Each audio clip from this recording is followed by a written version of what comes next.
Jackie Lou Blanca nagsalita na sa pagkawala ng mister na si Ricky Davao.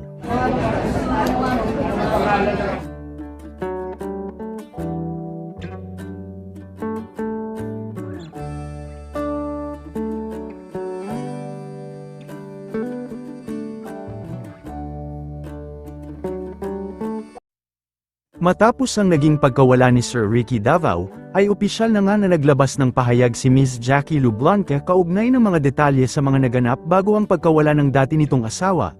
Ayon kay Miss Jackie Lou Blanca ay kasama ni Sir Ricky Davao ang kanyang pamilya bago ito tuluyang na maalam.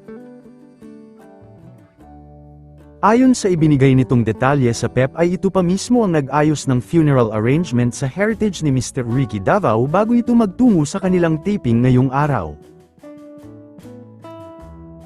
Sa Heritage Park kasalukuyang ginaganap ang wake ni Sir Ricky Davao kung saan pinaglamayan si Ma'am Pilita Corrales.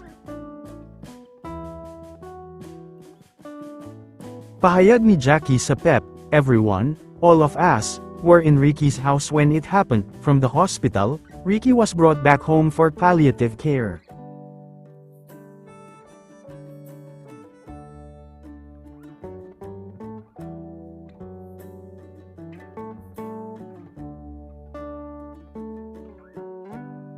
This has solidified our family and strengthened everyone and even those whom Ricky loved.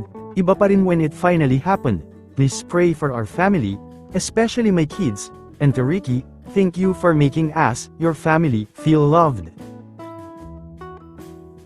Kaagad rin na naglabas ng mensahe ang anak nitong si Ara Davao. Ayon sa kanya ay very peaceful ang naging pagkawala ng kanyang ama kasama silang pamilya. Samantala ibinahagi naman ni Mr. Gardo Verzosa, ang pagdalaw nito kay Ma'am Nora Honor.